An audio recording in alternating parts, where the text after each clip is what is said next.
Hello everyone, मैं हूं हर्ष। आज हम स्टार्ट कर रहे हैं पदार्थ विज्ञान का चैप्टर नंबर 2 दर्शन निरूपण। इससे पहले चैप्टर नंबर 1 हमने चैनल पे मैंने अपलोड कर दिया है, आप जाकर चेक कर सकते हैं। चलिए चैप्टर नंबर 2 स्टार्ट करते हैं। ये पार्ट 1 पेपर जो एग्ज़ाम होता है उसमें आता है चैप्टर। ये चैप्टर बहुत ही इंपॉर्टेंट है, इसमें से डायरेक्ट लॉन्ग क्वेश्चन आता है यूनिवर्सिटी में, और पीजी के लिए भी ये चैप्टर बहुत ही इंपॉर्टेंट है। 10 मार्क्स का इसमें डायरेक्ट लॉन्ग क्वेश्चन पेपर में आता है इस चैप्टर से। सबसे पहले दर्शन का परिचय। दर्शन होता क्या है? तो मनुष्य के जो दुख हैं उसको दूर करने के लिए दर्शन शास्त्र की उत्पत्ति हुई। जो मनुष्य के शरीर में या मन में जो जितने भी दुख हैं, तो उन सब का दुखों का निवारण करने के लिए ही दर्शन शास्त्र, ये चैप्टर जो है इसकी उत्पत्ति हुई, दर्शन शास्त्र की।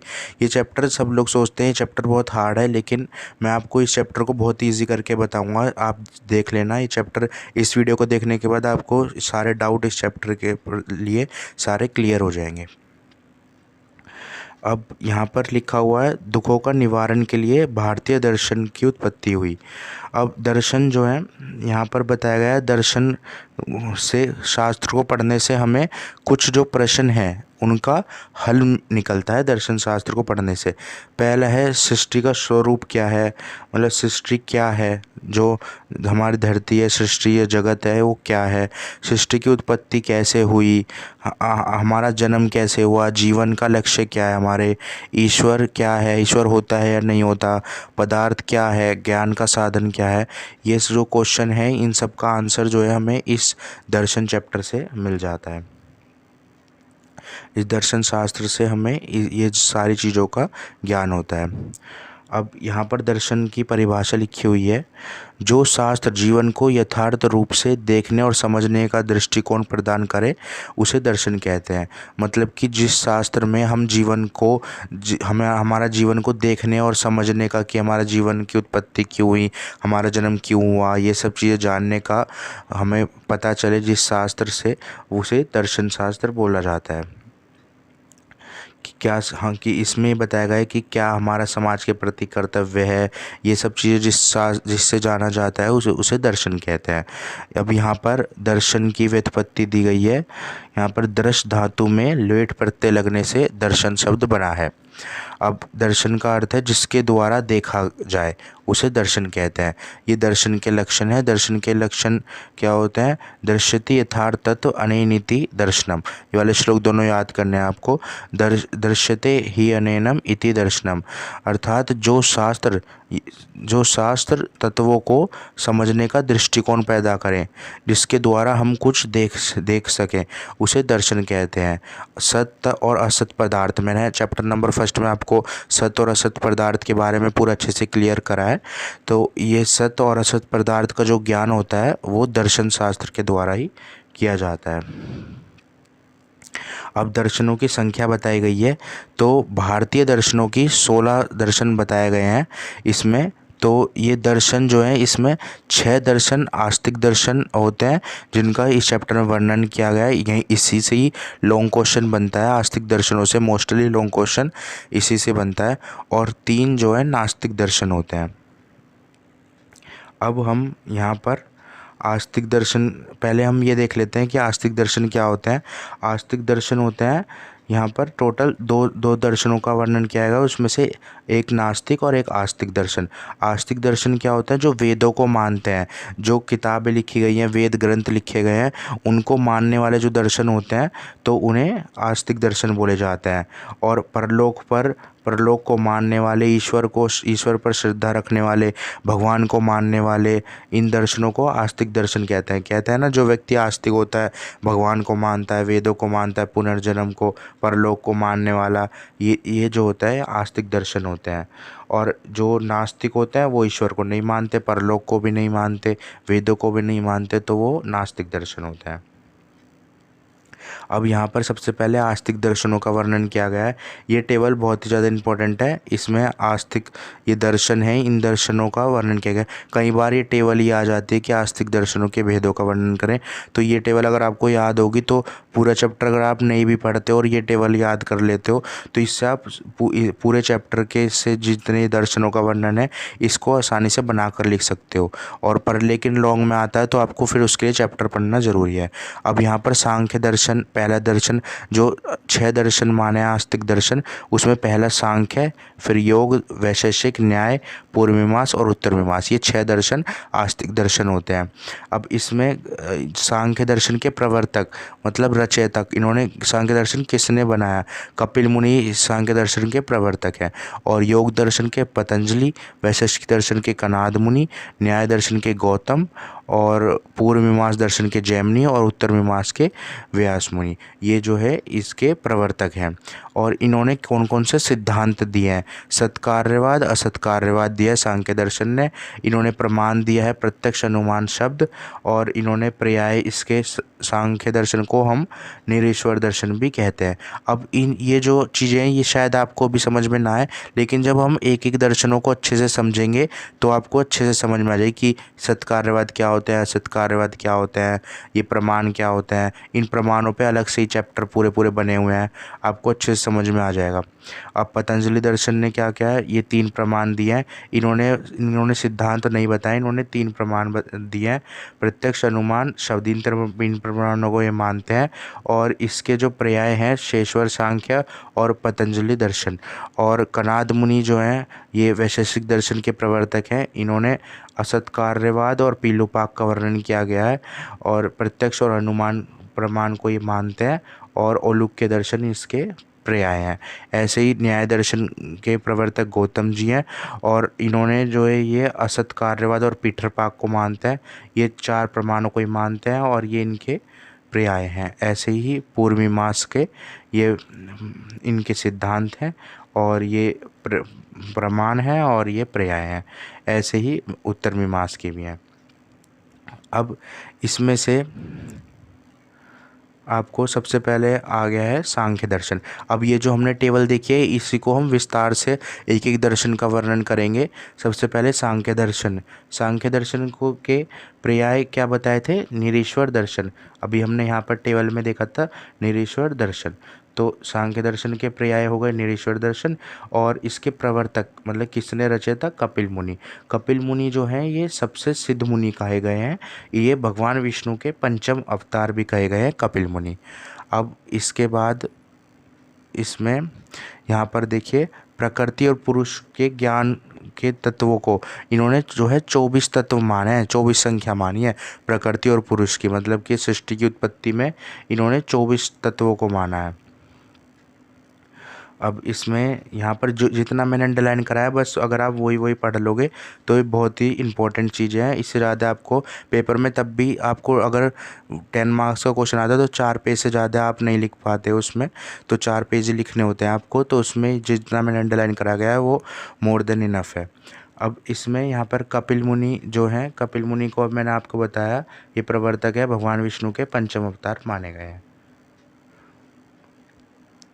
अब सांख्य दर्शन के प्रमुख सिद्धांत, इन्होंने सांख्य दर्शन ने क्या क्या सिद्धांत माने हैं? सांख्य दर्शन के इन्होंने त्रिविध दुख का निवारण कराया। इन्होंने त्रिविध दुख के बारे में बताया गया है कि मनुष्य के शरीर में 3 प्रकार के दुख होते हैं, 3 प्रकार से दुख होते हैं। एक तो आदिबौधिक, आदिभौतिक, आदिदेविक और आध्यात्मिक दुख, ये 3 दुख होते हैं। अब सबसे पहले आदिबौधिक दुख कौन से होते हैं? आदिभौतिक दुख वो होते हैं जो हमें, आदि भौतिक दुख उन्हें कहते हैं जो जैसे भौतिक कारणों की वजह से होते हैं, जैसे पशु, शस्त्र आदि कारणों से जो हमें पीड़ा होती है वो आदि भौतिक दुख होता है। आदि दैविक दुख कौन से होते हैं?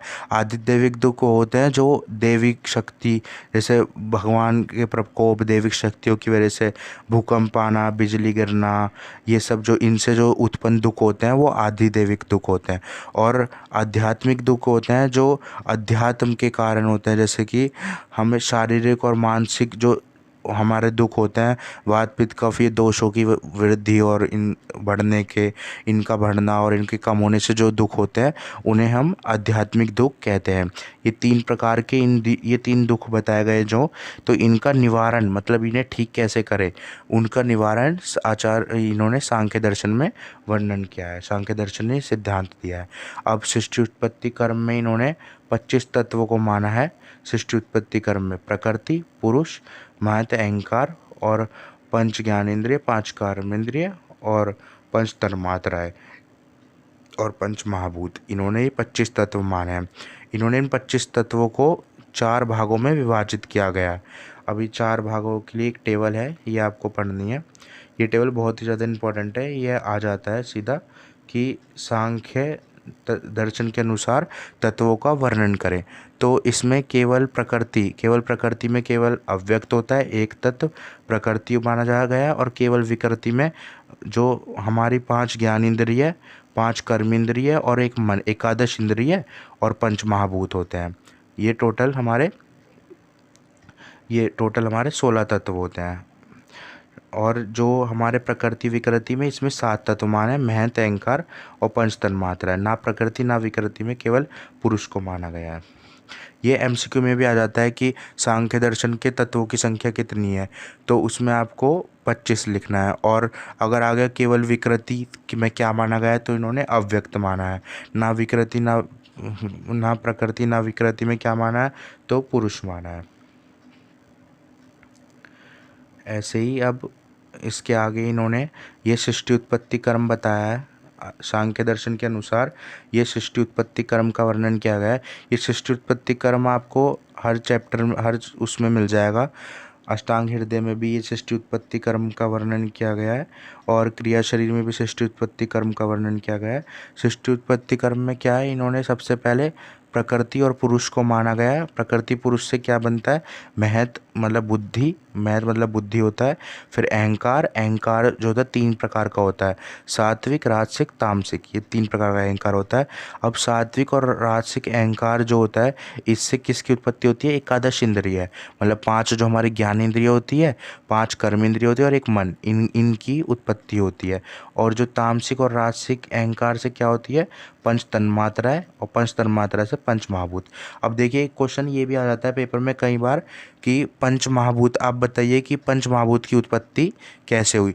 तो पंच महाभूत की उत्पत्ति आपको यही पूरा जो चार्ट है, ये पूरा चार्ट पंच महाभूत की उत्पत्ति के लिए भी आपको बना के आना है। क्योंकि देखिए पुरुष से महत, महत से अहंकार, फिर इनसे ये सात्विक और राजसिक मिलकर एकादश इंद्रिय, और राजसिक और तामसिक से मिलकर सब तन्मात्रा, और तन्मात्रा से ही पंच महाभूत बने। तो पंच महाभूत की उत्पत्ति तन्मात्रा के द्वारा होकर ऐसे ही हुई है। तो आपको ये पूरी टेबल उसमें बना के आनी है।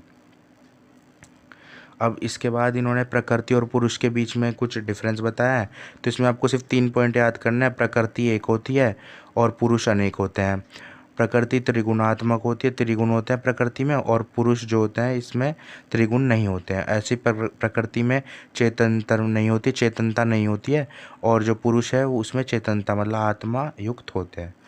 प्रमाण इन्होंने कितने माने हैं, इन्होंने प्रमाण जो माने हैं प्रत्यक्ष, अनुमान और आप्तुपदेश, आप्तुपदेश को शब्द भी बोलते हैं। 3 प्रमाणों का इन्होंने वर्णन किया है। इन्होंने सत्कार्यवाद का वर्णन किया है। सत्कार्यवाद आगे चैप्टर में आपको पता चल जाएगा सत्कार्यवाद क्या होता है। तो सत्कार्यवाद को फिर मैं एक बार आपको शॉर्ट में बता देता हूँ कि सत्कार्यवाद मतलब होता है कारण से कार्य की उत्पत्ति। अब ये कारण कार्य जो मैंने आपको चैप्टर नंबर 1 में बताया है कि कारण जो होता है वो परमाणु रूप होता है मतलब एटम, और कार्य जो होता है स्थूल रूप होता है मतलब कि मॉलिक्यूल्स। तो जो एटम है उससे मिलके मॉलिक्यूल बनते हैं, ठीक इसी तरह जो कारण है उससे मिलके कार्य की उत्पत्ति होती है, कारण से मिलके कार्य की उत्पत्ति होती है। तो इन्होंने सत्कार्यवाद के अनुसार इन्होंने माना है कि कारण से कार्य की उत्पत्ति मतलब एटम से मॉलिक्यूल की उत्पत्ति होने से पहले जो कार्य है, जो मॉलिक्यूल है, उसके अंदर एटम मतलब कि कारण का अस्तित्व होता है।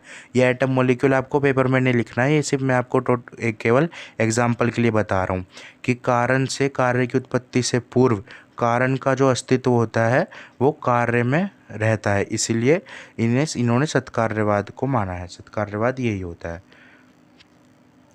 अब इन्होंने त्रिगुण का वर्णन किया गया है। त्रिगुण भी इन्होंने बताया कि सत्व रज तम ये 3 गुण होते हैं, ये भी सांख्य दर्शन ने ही बताया गया है। अब जैसे सांख्य दर्शन आया पेपर में 5 मार्क्स में कि सांख्य दर्शन का वर्णन करें, तो आपको ये सारी चीज़ें जितने भी मैंने अब तक बताया, त्रिविध दुख और ये जो जितने भी मैंने आपको सारी चीज़ें बताई है, तो ये सब सांख्य दर्शन के अंदर त्रिविध दुख, त्रिविध गुण और सृष्टि उत्पत्ति कर्म सत्कार्यवाद प्रमाण, ये सब सांख्य दर्शन के अंदर लिख देना है 5 मार्क्स के लिए भी। अब यहाँ पर ये देखिए, ये अकेला ही 10 मार्क्स में सांख्य दर्शन और आयुर्वेद में आ जाता है, ये 5 मार्क्स में भी आ जाता है कई बार। तो इन्होंने सांख्य दर्शन ने क्या, सांख्य दर्शन और आयुर्वेद के बीच में बताया गया है कि इन्होंने क्या क्या सेम माना है। सांख्य दर्शन और आयुर्वेद में वर्णित जो सृष्टि उत्पत्ति कर्म है ना, कि अव्यक्त से महान, मैन से अहंकार, ये सात्विक राजसिक तामसिक अहंकार, ये सब चीज़ें जो लास्ट में पंचमहाभूत बनते हैं, वो जो आयुर्वेद ने भी माना है उसे, और सृष्टि उत्पत्ति क्रम को सांख्य दर्शन ने भी माना है। दोनों ने समान माना है। सांख्य दर्शन और आयुर्वेद दोनों ने जो ये वायु है, 5 वायु होती हैं हमारे शरीर में, प्राण उदान व्यान समान अपान, क्रिया शरीर के चैप्टर नंबर उसमें वात दोष में मैंने आपको बताया है क्रिया शरीर के चैप्टर में कि 5 तरीके की वायु होती है, प्राण उदान व्यान समान अपान। तो इन 5 वायु का वर्णन सांख्य दर्शन ने और आयुर्वेद ने दोनों ने समान किया गया है। और सांख्य दर्शन और आयुर्वेद दोनों ने त्रिगुण सिद्धांत को भी माना है। सांख्य दर्शन और सत्कार्यवाद, सांख्य दर्शन का जो सत्कार्यवाद है, आयुर्वेद में उसे ही कार्य कारण सिद्धांत भी बोला गया है। कार्य कारण मतलब कार्य कारण से ही कार्य की उत्पत्ति होती है, ऐसे इन्होंने सत्कार्यवाद को वर्णन किया है। और आयुर्वेद द्वारा जो माने गए प्रमाण हैं, आयुर्वेद ने जो प्रमाण माने गए उसके अंदर ये तीनों प्रमाण जो इन्होंने माने हैं सांख्य दर्शन ने, कौन कौन से माने थे, आप्तुपदेश, प्रत्यक्ष और अनुमान, ये तीनों प्रमाण जो इन्होंने माने हैं, इन तीनों को आयुर्वेद ने भी माना है। अब त्रिविध दुख का जो वर्णन किया गया है वो आयुर्वेद ने भी माना है, त्रिविध दुख। अब सांख्य दर्शन के बाद अगले दर्शन है योग दर्शन। योग दर्शन का अर्थ है, योग का अर्थ होता है संयोग, योग का अर्थ है संयोग या जुड़ना। तो आत्मा का परमात्मा के साथ जुड़ना ही योग कहा जाता है, संयोग कहा जाता है। तो इसके जो पर्याय है, शेषवर सांख्य इसका पर्याय है, प्रवर्तक इसके महर्षि पतंजलि प्रवर्तक हैं। और अब इसमें योग दर्शन ने भी सत्कार्यवाद सांख्य दर्शन की तरह जो 25 तत्वों को ही माना है, योग दर्शन ने भी 25 तत्वों को माना है। सृष्टि उत्पत्ति कर्म जो होता है ना, उसमें 25 तत्वों को ही माना है। अगर जैसे पेपर में आ गया योग दर्शन बताइए, तो योग दर्शन में आपने जो सृष्टि उत्पत्ति कर्म सांख्य दर्शन में पढ़ा है वो आप योग दर्शन का में भी लिख सकते हैं। तो इन्होंने 25 तत्वों को ही माना है। इन्होंने वो 25 तत्व मान के इन्होंने उनके अलावा भी एक तत्व को मानना है, बस ईश्वर। ईश्वर को इन्होंने एक्स्ट्रा माना है। तो इसका मतलब ये हो गया इन्होंने 26 तत्वों को मान लिया गया है। अब यहाँ पर उसका वर्णन भी क्या होगा, 26 तत्व नहीं, यहाँ पर नहीं बताया, बस इन्होंने ईश्वर को एक्स्ट्रा तत्व को ईश्वर को मान लिया है इन्होंने एक तत्व। अब प्रकृति और पुरुष का डिफरेंस भी इन्होंने ही बताया है योग दर्शन ने, प्रकृति पुरुष का डिफरेंस योग दर्शन ने बताया। अब इसके बाद इन्होंने एक सूत्र दिया है, ये वाला सूत्र ये इम्पोर्टेंट नहीं है, ये आपको याद नहीं करना। चेतानुवृत्ति का वर्णन किया है इन्होंने, क्या है, 2 वृत्ति बताई गई हैं। 2 वृत्ति का वर्णन किया है, क्लिष्ट और अक्लिष्ट, ये 2 वृत्ति होती हैं। इन्होंने इन भेद बताए गए हैं इसके। जिन वृत्तियों से मनुष्य को पुनर्जन्म होता है, मतलब जिन वृत्ति से मनुष्य का पुनर्जन्म होता है उसे क्लिष्ट वृत्ति कहते हैं, और जिन वृत्तियों से मनुष्य का पुनर्जन्म नहीं होता, मोक्ष की प्राप्ति होती है, उसे अक्लिष्ट वृत्ति के अक्लिष्ट कहते हैं। ठीक है, ये 2 वृत्ति का इन्होंने वर्णन किया है। ये केवल ये चैप्टर वैसे थ्योरेटिकल ज़्यादा है, आपको इसमें ज़्यादातर चीज़ें याद ही करनी है, पर फिर भी मैं आपको पूरे चैप्टर बताने की कोशिश कर रहा हूँ अच्छे से। अगर आपको अच्छा लग रहा हो तो मेरे चैनल को सब्सक्राइब कर लेना। प्राण इन्होंने प्रमाण कितने माना है, इन्होंने 3 प्रमाण माना है इन्होंने भी सांख्य दर्शन की तरह, प्रत्यक्ष, अनुमान और अगम, इन्होंने 3 प्रमाणों का वर्णन किया गया है। अब इन्होंने आगे अष्टांग योग का भी वर्णन किया है। देखो योग दर्शन है तो इन्होंने अष्टांग योग का वर्णन किया है। ये पेपर में योग दर्शन का ये क्वेश्चन आ जाता है कई बार कि अष्टांग योग का वर्णन करें। तो अष्टांग योग में इन 8 अंगों का साधन करने से मन जो है पवित्र होकर ज्ञान की प्राप्ति होती है। ये 8 योग हैं, इनसे मन पवित्र होकर हमें ज्ञान की प्राप्ति होती है। कौन कौन से? यम नियम आसन प्राणायाम प्रत्याहार धारणा ध्यान समाधि। ये आपको अच्छे से याद कर लेना है। ये अष्टांग योग का वर्णन क्या है? यम नियम आसन प्राणायाम प्रत्याहार धारणा ध्यान समाधि। इसको सीक्वेंस से याद करेंगे तो आपको ज़्यादा अच्छे से याद हो जाएगा ये। अब यम क्या होता है? यम जो है 5 प्रकार के बताए गए हैं। अहिंसा सत्य असत्य ब्रह्मचर्य और अपरिग्रह। ठीक है। अब अस्त्य मतलब कि चोरी नहीं करना। स्त्य मतलब होता है चोरी करना, अस्त्य होता है चोरी नहीं करना, और अपरिग्रह होता है आवश्यकता से अधिक वस्तुओं को संग्रह नहीं करना। अब नियम क्या होता है? नियम शौच संतोष तप साधना ईश्वर परिधान। ये आपको याद ही करना है ना, यम नियम। अब आसन क्या होता है? आसन जिस स्थान पर हम सुखपूर्वक बैठ सकें वो आसन बताया गया है। प्राणायाम तो सबको पता ही होगा, श्वास प्रश्वास की गति को अंदर बाहर करना, उसे प्राणायाम कहते हैं। अब यहाँ पर प्रत्याहार क्या होता है? इंद्रियों को अपने अपने विषयों के साथ संबंध होने पर इंद्रिय विजय की स्थिति में प्रत्याहार कहा जाता है। मतलब इंद्रियों के जो विषय होते हैं ना, जैसे देखना सुनना, ये सब इंद्रियों के विषय होते हैं। तो इंद्रियों को अपने अपने विषयों का ज्ञान प्राप्त करने पर इंद्रियों की विजय की स्थिति को प्रत्याहार कहा जाता है। धारणा, यहाँ पर देखिए धारणा है चित्त को किसी एक वस्तु पर लगाना। चित्त का अर्थ यहाँ पर, चित्त का अर्थ होता है यहाँ पर मन। मतलब कि मन को किसी एक स्थान पर एक वस्तु पर निरंतर लगाने को धारणा कहते हैं। अब धारणा से ही ध्यान बना है, मतलब धारणा का एक जैसा रहना। जैसे हमने मन को किसी एक स्थान पर लगाया, जैसे समझ लीजिए आप कोई किताब को देख रहे हैं, तो आपने उस किताब को एक बार देखा तो आपने मन को उस पर लगाया, तो वो हो गया धारणा। और ध्यान, अगर आप मन लगातार उस किताब को देखकर ध्यान कर रहे हैं लगातार, तो उसे ध्यान बोला जाता है। अब यहाँ पर समाधि क्या होता है? आत्मा का परमात्मा के साथ मिलन को ही समाधि कहा जाता है। अब यहाँ पर देखिए एक चीज़ और इम्पोर्टेंट लिखी हुई है। ये जो 5 अंग बताए गए हैं, इसमें इन्हें 2 भागों में बांटा गया है, बाह्य अंग अंतरंग अंतिम, मतलब कि अंतरांग। ये बाह्य अंग कौन कौन से होते हैं? जो बाहर होते हैं, या 8 अंग जो बताया गया ना, इनमें से 5 जो होते हैं बाहरी अंग होते हैं और 3 जो होते हैं वो अंतरंग होते हैं, मतलब कि अंदर स्थित। अब बाहरी अंग किसे कहते हैं? बाहरी अंग इन्हें इसलिए कहते हैं क्योंकि इनका संबंध जो होता है वो बाहरी क्रिया से होता है। अब आप ही देखिए, ये प्राणायाम, ये यम नियम, ये सब जो है बाहरी क्रिया होती हैं। तो ये जो है इन्हें इसलिए बाहरी अंग कहते हैं, पहले 5 को। और जो अंतिम 3 होते हैं उनको अंतरंग कहते हैं, क्योंकि ये जो धारणा ध्यान समाधि ये मन के द्वारा किया जाता है। इनका ज्ञान जो होता है मन के द्वारा किया जाता है, इसलिए इन्हें अंतरंग कहते हैं। अब यहाँ पे अष्टयोगिक सिद्धियों का वर्णन किया गया है। ये आपको याद नहीं करना है, ये इतना इम्पोर्टेंट नहीं है, अष्टयोगिक सिद्धियाँ। अब यहाँ पर न्याय और वैशेषिक ने, देखो मैंने आपको अभी बताया था, न्याय और वैशेषिक ने असत कार्यवाद को मानते हैं, न्याय और वैशेषिक। अब हम यहाँ से वैशेषिक दर्शन पढ़ेंगे।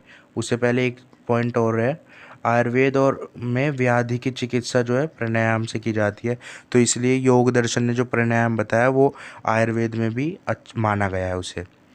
अब वैशेषिक दर्शन की बात करेंगे हम।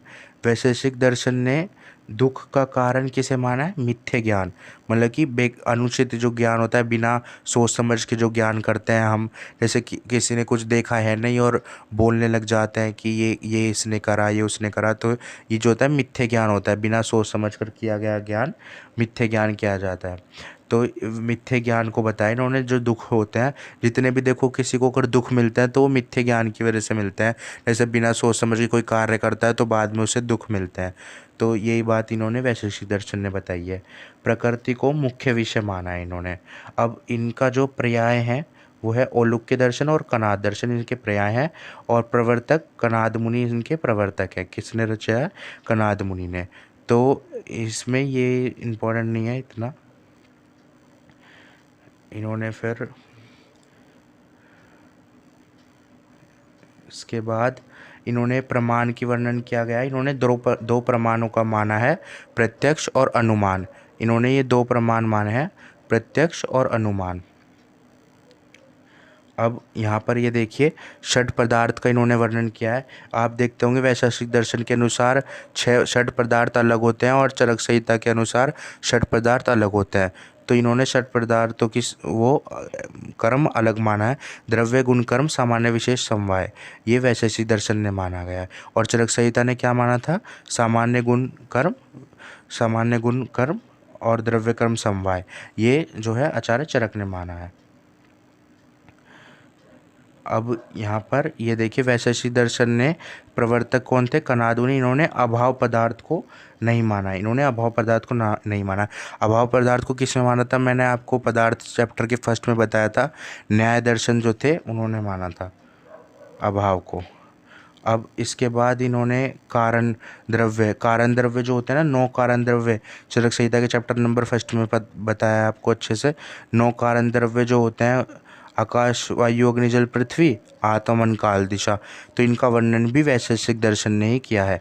इन्होंने असत कार्यवाद को माना है। असत कार्यवाद का मतलब होता है जो कारण से कार्य की उत्पत्ति से पूर्व कारण का अस्तित्व कार्य में नहीं रहता, ये होता है असत कार्यवाद। मतलब जैसे कारण से कोई एटम है, उससे मॉलिक्यूल बन रहा है, तो मॉलिक्यूल में पहले से ही कोई उस एटम के गुण नहीं रहते। तो कारण से कार्य की उत्पत्ति से पूर्व कार्य में जो है वो कारण का अस्तित्व नहीं रहता। जो कार्य होता है ना, वो एक नई रचना होती है। कोई भी चीज़ जो कार्य होता है वो सर्वप्रथम एक नई रचना होती है, उससे जो पूर्व उसमें कोई अस्तित्व नहीं रहता है। ठीक है। इसके बाद इन्होंने परमाणुवाद को भी माना है। वैशेषिक दर्शन ने परमाणुवाद को माना है कि इन्होंने कहा है सभी वस्तुएं जो होती हैं संसार की, वो 4 महाभूतों से मिलकर बनी होती है। जो 4 महाभूत होते हैं इन्होंने आकाश नहीं माना है। वायु अग्नि जल पृथ्वी, इन 4 महाभूतों से संसार की सभी वस्तुएं मिलके बनी है। आकाश को क्यों नहीं माना है? क्योंकि आकाश जो है वो नित्य है, विभु है। मतलब आकाश का संयोग और विभाग नहीं कर सकते। हम आकाश को जोड़ नहीं सकते किसी के साथ, किसी से विभाग नहीं कर सकते। तो आकाश को इसलिए नहीं माना क्योंकि वे नित्य है, वे सभी जगह है, और विभु है, वो सभी जगह व्याप्त है, इसकी उत्पत्ति और विनाश नहीं होता है। अब इन्होंने पीलोपाक का वर्णन किया गया है। पीलोपाक, ये वाद जो है जितने भी ये हैं, परमाणुवाद, पीलोपाकवाद, ये सब सत्कार्यवाद, इसको आपको आगे पदार्थ विज्ञान के चैप्टर में मिल जाएंगे अच्छे से वर्णन। लेकिन फिर भी थोड़ा थोड़ा जितना लिखा है मैं आपको बताता हूँ। पीलोपाक का अर्थ है परमाणुओं में परिवर्तन। परमाणु में परिवर्तन को पीलोपाक बोलते हैं। जो परमाणु है, एटम है, उनमें ही परिवर्तन होना पीलोपाक कहते हैं। अब प्रमाण का वर्णन इन्होंने वैशेषिक दर्शन ने 2 प्रमाण का वर्णन करा है, प्रत्यक्ष और अनुमान। वैशेषिक दर्शन ने 24 गुणों को माना है। अब वैशेषिक दर्शन और चरक संहिता में वर्णित जो पदार्थों के नाम हैं, उनमें उनका केवल कर्म ही अलग है।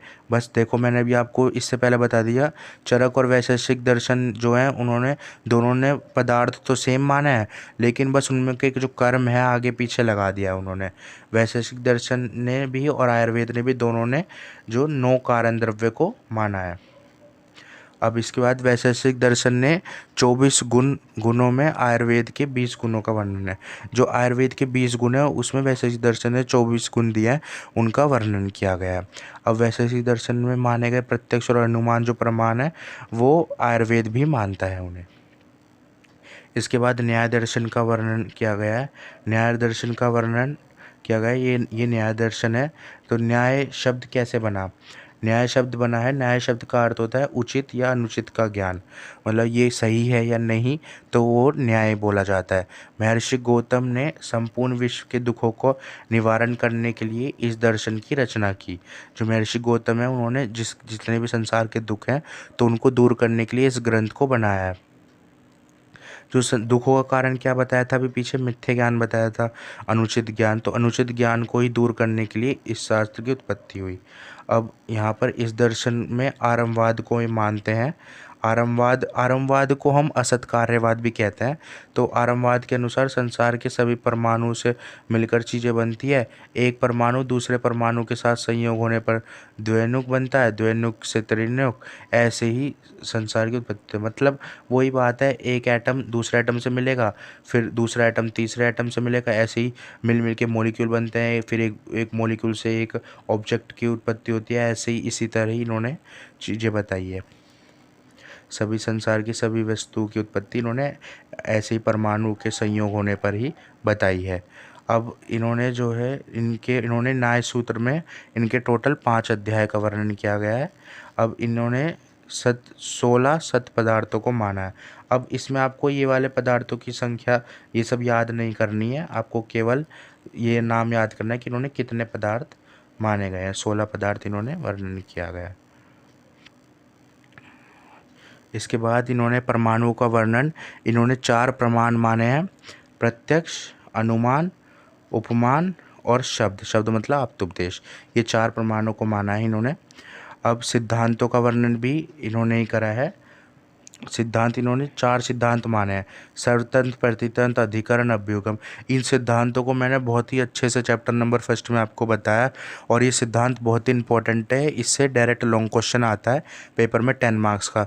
तो आप जाकर चैप्टर नंबर 1 चेक कर लीजिए एक बार। और इस चैप्टर से ये जो सिद्धांत टॉपिक है बहुत ही इंपॉर्टेंट है।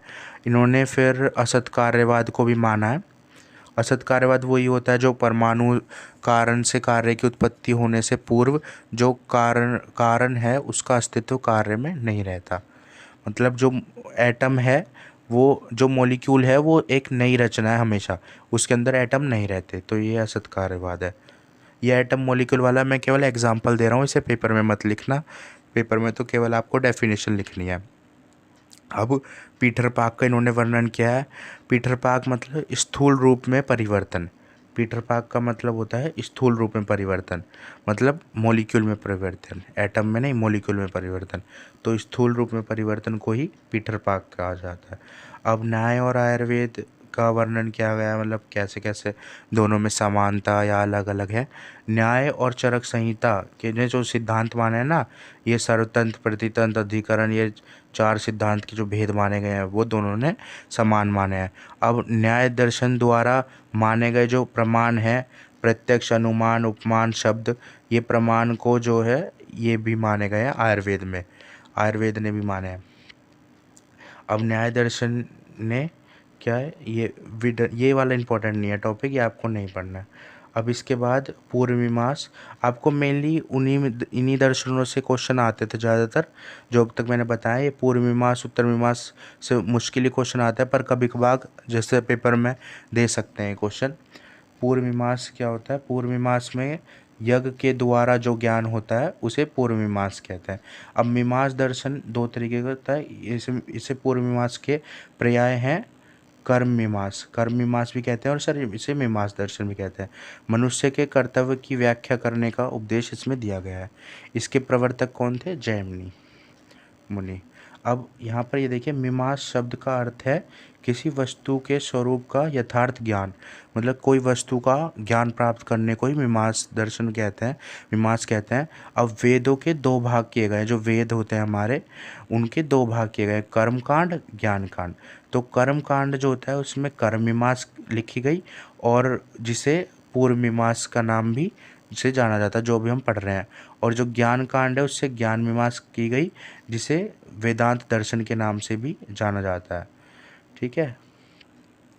इन्होंने क्या है, ज्ञान से पहले इन्होंने कर्म को माना है, मतलब इनका अर्थ है कर्म को इन्होंने ज़्यादा महत्व माना है। मीमांस दर्शन का सिद्धांत है आत्मा का विचार। ये आत्मा को मानते हैं, ये वैशेषिक और न्याय के समान ही है, वैशेषिक न्याय दर्शन के समान ही है मीमांस दर्शन। अब इन्होंने, ये इनका सूत्र है, इन्होंने धर्म को जानने की जिज्ञासा की है। अब पूर्व मीमांस जो होते हैं, इन्होंने विश्व को कल्याण करने के लिए भगवान मनुष्य का कर्तव्य बताया है, मतलब जो भी मनुष्य को फल मिलता है वो उसके कर्तव्य जो उसके कर्म है उसके अनुसार ही मिलता है। ये लिखा हुआ, फल को देने वाला ईश्वर नहीं है, फल को देने वाला मनुष्य के कर्म है, कर्म अनुसार ही फल की प्राप्ति होती है। मीमांसा दर्शन भाव और अभाव दोनों पदार्थ को मानते हैं। यहाँ पर इन्होंने प्रमाण माने हैं प्रत्यक्ष, अनुमान, शब्द, उपमान, अर्थोत्पत्ति, ये इन्होंने प्रमाणों का वर्णन किया गया है। मीमांसा दर्शन ये यज्ञ को प्रधान मानते हैं, यज्ञ हवन जो करते हैं उसको प्रधान मानते हैं ये। अब मीमांसा दर्शन जो आयुर्वेद और मीमांसा दर्शन का वर्णन है। अब मीमांसा दर्शन का महत्व क्या है, ये धर्म का महत्व, इन्होंने जो धर्म माना है वो आयुर्वेद भी मानता है, यज्ञ हवन करना है, ये सब करना है, ये मीमांसा दर्शन भी मानता है और आयुर्वेद भी मानता है। अब उत्तर मीमांसा दर्शन जो था वो था, जो इससे पहले हमने पढ़ा वो पूर्व मीमांसा था और ये है उत्तर मीमांसा। तो उत्तर मीमांसा क्या होता है, उत्तर मीमांसा के पर्याय होते हैं, वेदांत सूत्र भी बोलते हैं इसे। इसके व्यास मुनि जो हैं इसके प्रवर्तक हैं। अब इसका परिचय, ये आस्तिक दर्शनों में सबसे ज़्यादा सर्वाधिक आस्तिक दर्शन कहा गया है इन्हें, उत्तर मीमांसा को। ये उत्तर मीमांसा ये वेदों का अंत, वेदांत इन्हें क्यों बोला गया है, क्योंकि ये वेदों का अंत, इसे वेदांत दर्शन भी कहते हैं ना। तो वेदांत का अर्थ है वेदों का अंत, तो वेदों का अंतिम भाग है ये। वेदांत दर्शन में जितने विषय कहे गए हैं उनका मूल उपनिषद इसे ही कहा गया है। अब इनका प्रथम सूत्र वेदांत दर्शन ने जो प्रथम सूत्र दिया है, ये इतना इम्पोर्टेंट नहीं है सूत्र आपको। इन्होंने वेदांत दर्शन ने ब्रह्मा को जगत की उत्पत्ति बताया है, मतलब कि यहाँ पर जगत की उत्पत्ति, स्थिति और प्रलय, इनका कारण जो है ब्रह्मा को माना है। मतलब ब्रह्मा के द्वारा ही संसार की उत्पत्ति हुई और संसार की स्थिरता, मतलब जो संसार चल रहा है वो ब्रह्मा की वजह से ही चल रहा है और ब्रह्मा की वजह से ही इस संसार का नष्ट होगा। अब इसके बाद इन्होंने विवर्तवाद को माना है। विवर्तवाद का अर्थ है, विवर्त मतलब होता है भ्रम, मतलब कि गलत चीज़ें दिखना, मतलब भ्रम हो जाना, कि जैसे रस्सी को देखकर सांप समझ लेना, ये विवर्तवाद होता है। तो जो वस्तु जैसी है उसे वैसा ना समझकर कुछ अलग समझ लेना, उसे विवर्त कहते हैं। अब इन्होंने पंजीकरण सिद्धांत अभी हमने फर्स्ट चैप्टर में पदार्थ के मैंने आपको अच्छे से समझाया है बहुत ही, और इससे 5 मार्क्स का क्वेश्चन आता है एग्ज़ाम में। पंजीकरण सिद्धांत को इन्होंने माना है। पंजीकरण सिद्धांत के अनुसार जो एक महाभूत है उस महाभूत में आधा 50% उसका अपना भाग होता है और बचे हुए आधे महाभूत में अन्य जो 4 महाभूत बचे होते हैं उनका भाग होता है। प्रमाण का वर्णन, इन्होंने 6 प्रमाण का वर्णन किया गया है। प्रत्यक्ष, अनुमान, उपमान, शब्द, अर्थोत्पत्ति और अभाव।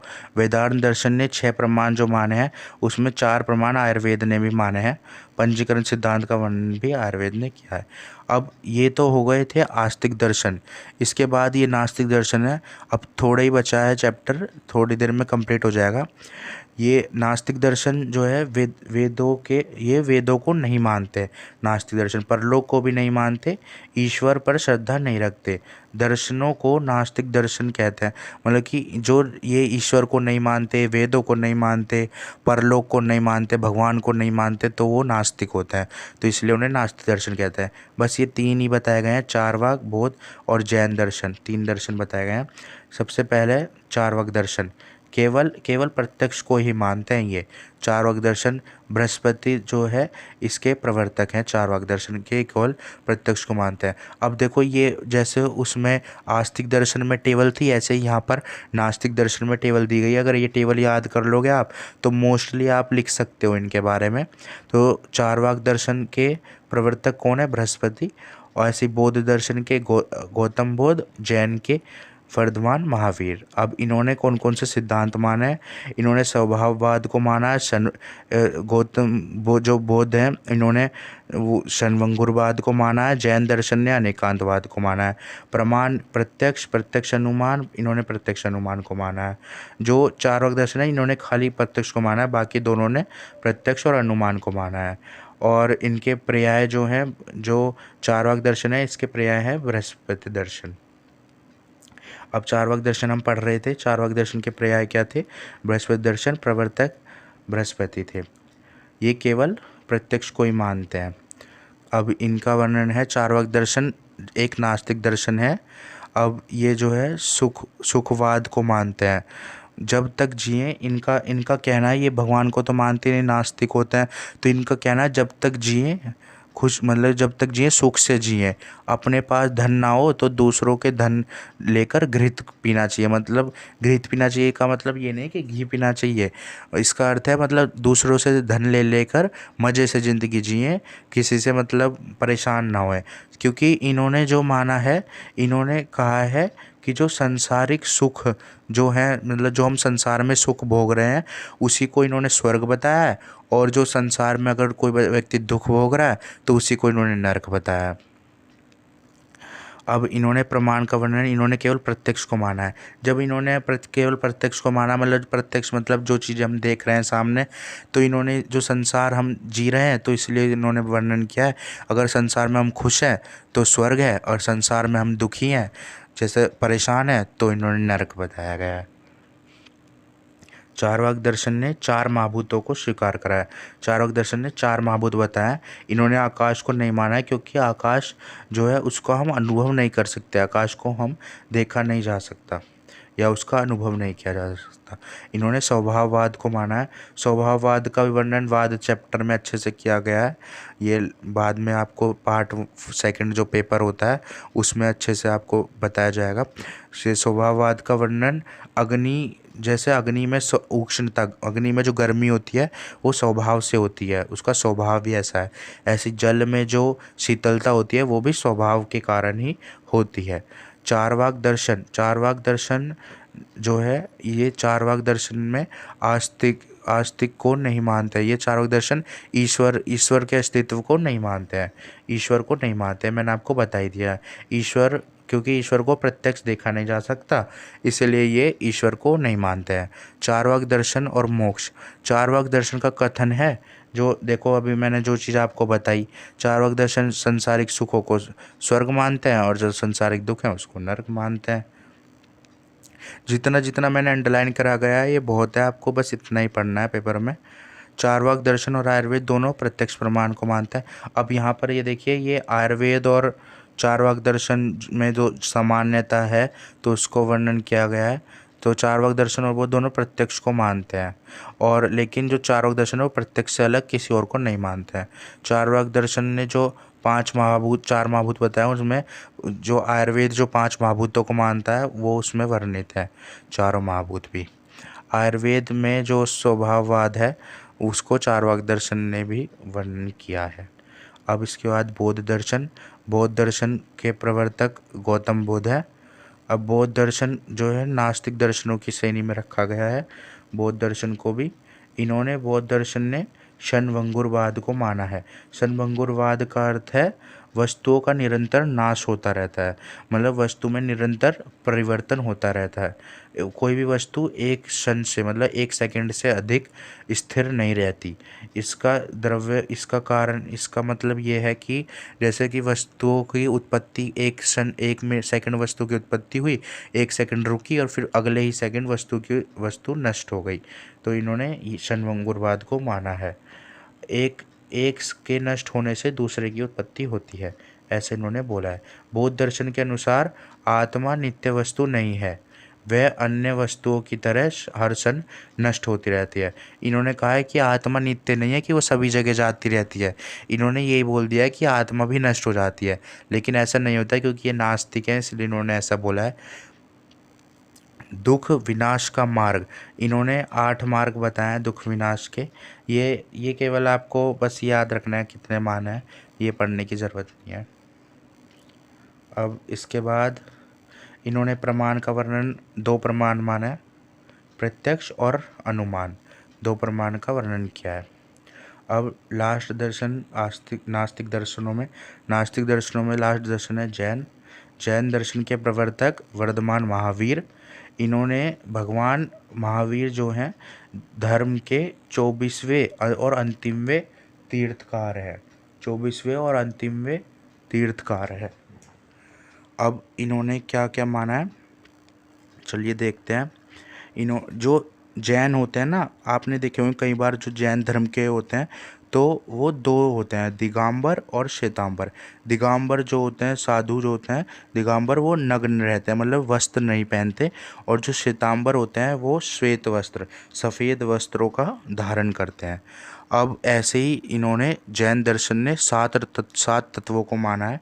केवल संख्या याद करनी है आपको कि 7 तत्वों को माना है। जैन दर्शन ने पदार्थ की संख्या 9 बताई है।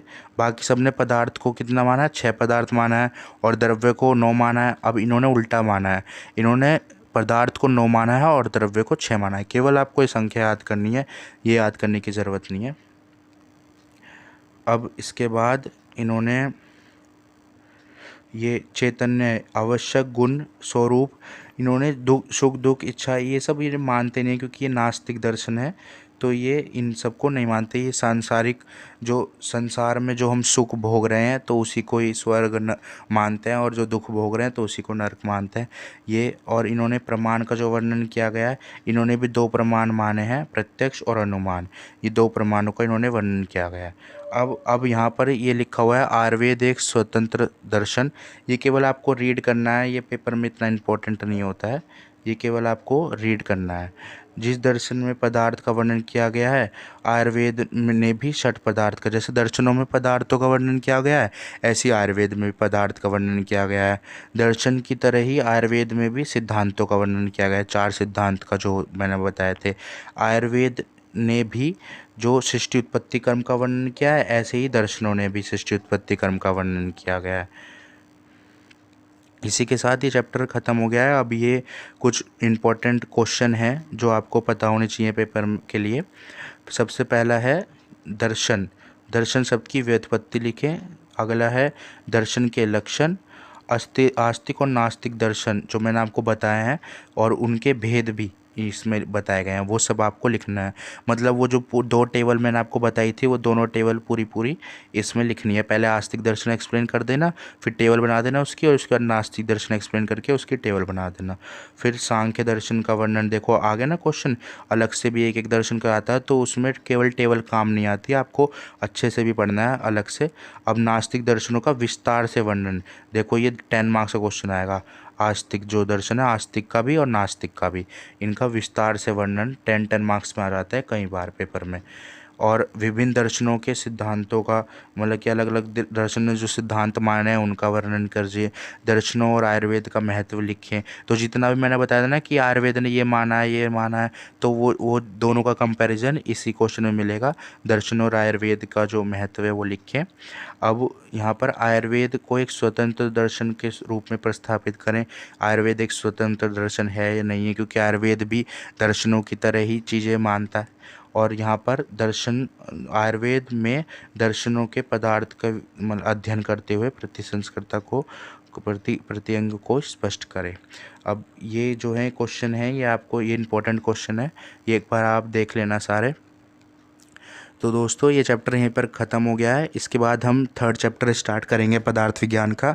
अगर आपको ये वीडियो अच्छी लगी तो इस वीडियो को लाइक करना, और ऐसी और वीडियोस देखने के लिए मेरे चैनल को सब्सक्राइब करना। फिर मिलते हैं 3rd चैप्टर में। Thank you so much.